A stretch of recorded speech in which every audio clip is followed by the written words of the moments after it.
Mummy परेशान हूँ, मुझे बहुत परेशान कर रहे हैं, मुझे यहाँ से ले जाओ तुम। उसमें जो देखा था तो गले में जो है हाथ के निशान बने हुए थे, उस तरह से रस्सी का कुछ नहीं था। हाँ, तो हमने मतलब देखा अच्छी तरह से, उसको गर्दन भींच के नहीं मारा गया है। तत्काल ही फोन आ गया मेरी बहन का, बोली भैया मेरा बहुत दिमाग खराब है, मेरा शरीर कंपन कर रहा है और दिमाग काम नहीं कर रहा है। अब वो 5.25 फुट की तो ये बेटी है और वो 6 फुट पे वो लगा हुआ है, अब फांसी मुमकिन तो हो नहीं सकती। तो वो बोला इस साली लात मार के बुला अपने भाई को और अभी बुला साले को, अभी फैसला करेंगे। 25 साल की अनीता अपने भाई को फोन कर उनसे बात करती हैं। उनको पहले ही अब से लगभग 1.25 महीने पहले वो खुशखबरी दे चुकी थी कि उनके एक प्यारा सा बेटा हुआ है। अब भाई से बात कर रही थी कि भाई आप हमारे छोचक जो है वो कब लेकर आएंगे।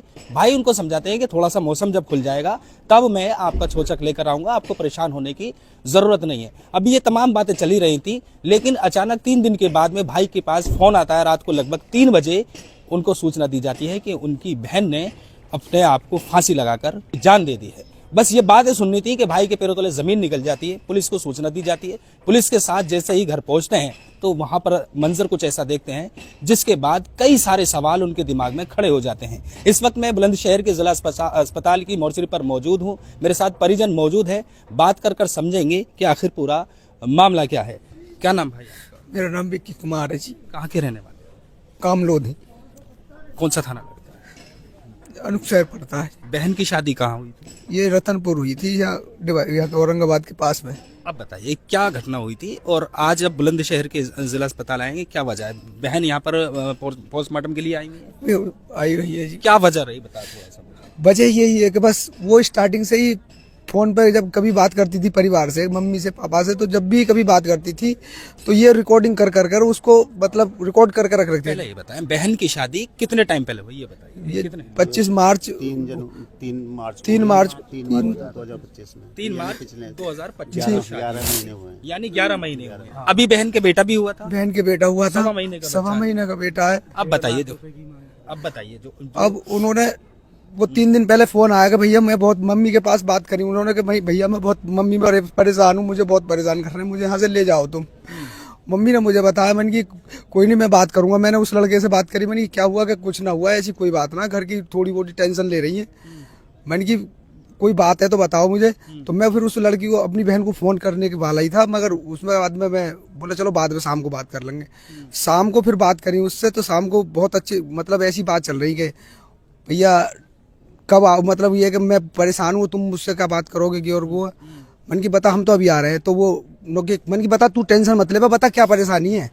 वो कहने लगे कि भैया परेशानी कुछ ना, मुझे कि फैसले की बात करते हैं और ये हर समय गाड़ी की और घोड़े की बात करे, तेरे माँ बाप नंगा है, क्या करेंगे क्या नहीं करेंगे।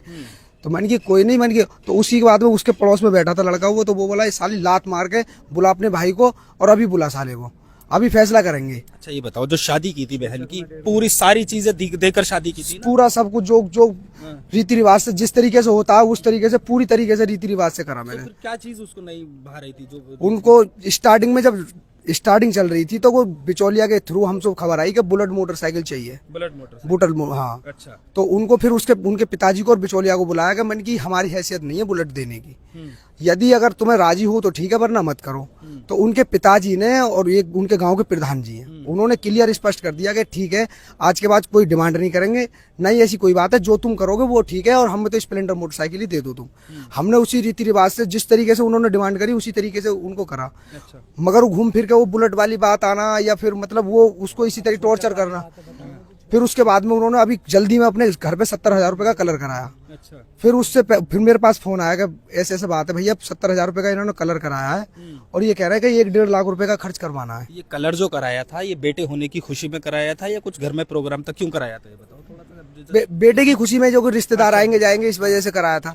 उन्होंने मुझे बताई कि भाई इसमें भैया इन्होंने 70,000 रुपए लगाए, तुम्हें छोचक में 1.5 लाख रुपए लाने पड़ेंगे।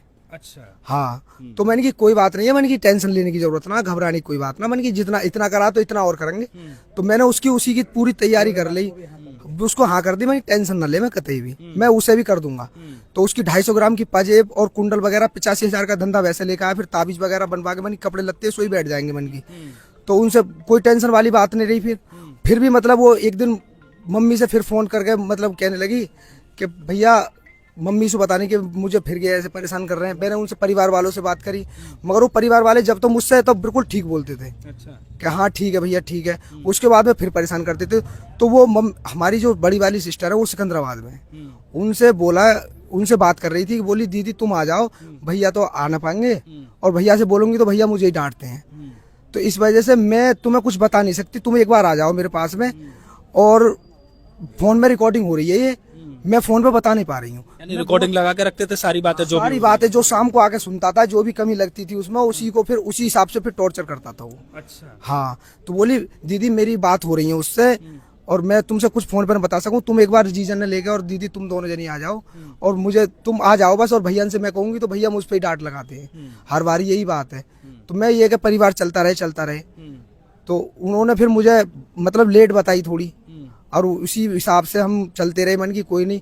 अब 2 दिन पहले फिर सुबह को जब मैं कह रहा हूँ रात को उनसे तू तुम्हें साली दहेज लेके आएगी क्यों नहीं आएगी और फैसला करना कर, तो मैं उस पर थोड़ी तू तुम्हें होगी। मैंने कि तुम इस तरीके से टॉर्चर कर रहे हो, जब तुम मेरे फोन पे कर रहे हो तो तुम पीछे क्यों नहीं करते होंगे।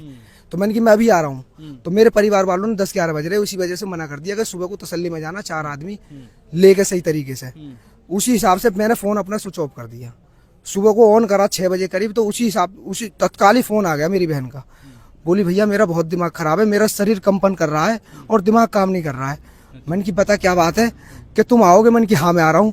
कि भैया अब तुम मत आओ, रहने दो तुम मुझे, अब तुम आओगे फिर यहाँ भी कुछ ना कुछ चर्चा में होगी। 2 महीने बाद 1.5 महीने बाद तुम मुझे ले जाओगे, फिर मुझे वहीं पे आना है। तो इससे ये है कि मैं थोड़ा डील कर लूंगी, तुम जैसा भी है। फिर मैंने अपनी समझाई ना कोई बात नहीं है, इस परिवार में थोड़ा बहुत चलता, मगर इतनी बड़ी बात चल रही है मुझे ये पता नहीं पड़ा था। अच्छा जी। सूचना कब मिली आप लोगों को, जब ये जो सारी जो कितने टाइम? ये सुबह करीब 3 बजे 3:30 बजे करीब मुझे सूचना मिली। इसके पास तो फोन पता चला 3 बजे के आसपास आया था, लेकिन मुझे सूचना वो 3 बजे के बाद 3:15 3:30 के बजे करीब फोन आया प्रधान जी का। उन्होंने बोला कि ऐसे ऐसे बात होगी, विक्की की बहन को मार दिया गया है और वहाँ चल रहे हैं। तो हम लोग वहाँ से काफ़ी लोग एकत्र हुए और पहुँचे वहाँ पे। तो पुलिस भी हमारे साथ साथ पहुँच चुकी थी। हमने रास्ते से खबर जैसे पुलिस को दी थी तो पुलिस भी पहुँच चुकी थी। तो वहाँ जाके देखा तो उन्होंने जो बताया, फर्स्ट फ्लोर पर उनके वो है बाथरूम, अटैच लेटरिन बाथरूम, तो के वहाँ पे इसने फांसी लगाई है। तो सावर का इतना बड़ा वो है क्लिप, करीब 7 इंची का होगा, कि इस पे लटकी हुई थी। अब वो 5.25 फुट की तो ये बेटी है और वो 6 फुट पे वो लगा हुआ है। अब फांसी मुमकिन तो हो नहीं सकती 6 फुट में और 5.25 फुट में। अब जो बच्चा, जिसके बच्चा हुआ हो और 1 महीने की वो जच्चा हो, तो क्या नंगे पैर आएगी वो वहाँ तक? वो वहाँ पे ना तो कोई जूता है ना चप्पल है। और जाकर के हमने जब देखा तो वो बिस्तर में लेटी हुई थी। अच्छा। हाँ, नीचे बिस्तर में लेटी हुई थी। हम उतार के लेकर आए। मतलब जो पहले ऊपर की वो घटना बता रहे हैं कि यहाँ घटना हुई है और नीचे उसको हाँ, पुलिस जब तक पहुंची भी नहीं थी, आपके साथ ही थी पुलिस? वो पुलिस हमारे साथ ही पहुंची है, बिल्कुल। अच्छा। हाँ, पुलिस हमारे साथ साथ पहुंची। उतारा हुआ था ये? हाँ, उन्होंने उतारा हुआ था। उनका कहना ये है कि हमने उतार के इनको हाँ यहाँ पर रखा हुआ है। अच्छा, कुछ निशान, कुछ चोट वोट के निशान? कोई निशान नहीं है। यहाँ पे ऐसे अंगूठे के से निशान नजर आ रहे हैं, यहाँ पे जैसे उंगली से दबाया हो उस तरीके से। बाकी जिस तरीके से फांसी को हमने पहले भी देखा है, क्योंकि हम जाते रहते हैं। पूर्व प्रधान भी हैं, ये पूर्व प्रधान है। अभी मेरा जो भतीजा वो वर्तमान प्रधान। तो हम लोग ऐसे केस देखते रहते हैं फांसी वाले।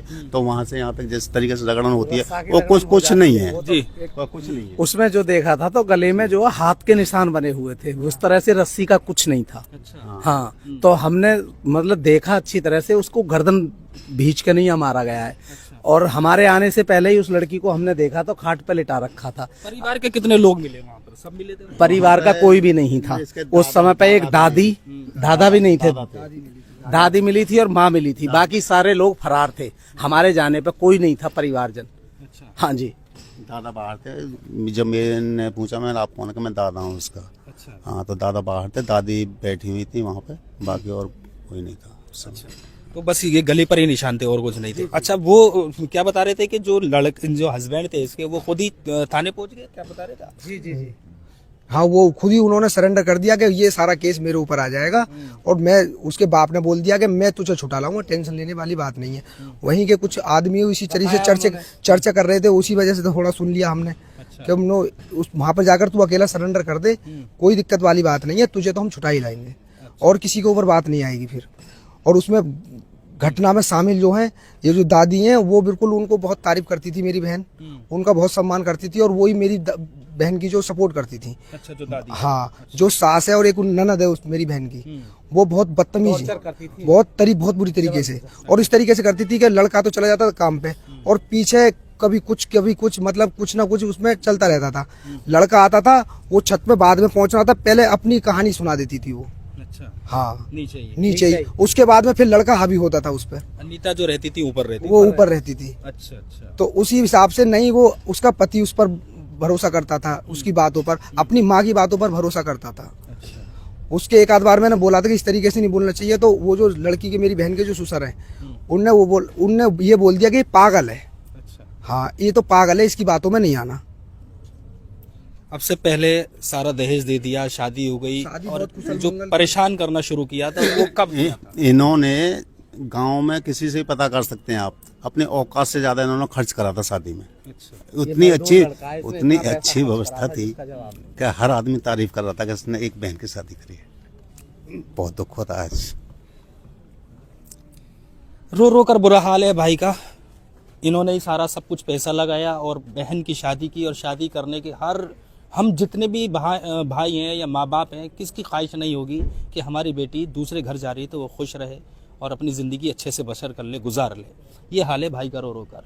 अभी फ़िलहाल पुलिस ने शव को कब्जे में लिया है, पोस्टमार्टम के लिए भेज दिया है और पोस्टमार्टम हो रहा है। इसमें साफ भी हो जाएगा कि आखिर जो मौत की वजह है वो क्या है, और पुलिस अभी अग्रिम कार्रवाई में भी जुटी हुई है। देखने वाली बात ये होगी कि जब पूरा ये केस साफ होगा तो पुलिस इसमें आगे क्या कुछ कार्रवाई करती है। सहयोगी सुभान के साथ याह्या अली, नापतोल न्यूज़, बुलंदशहर।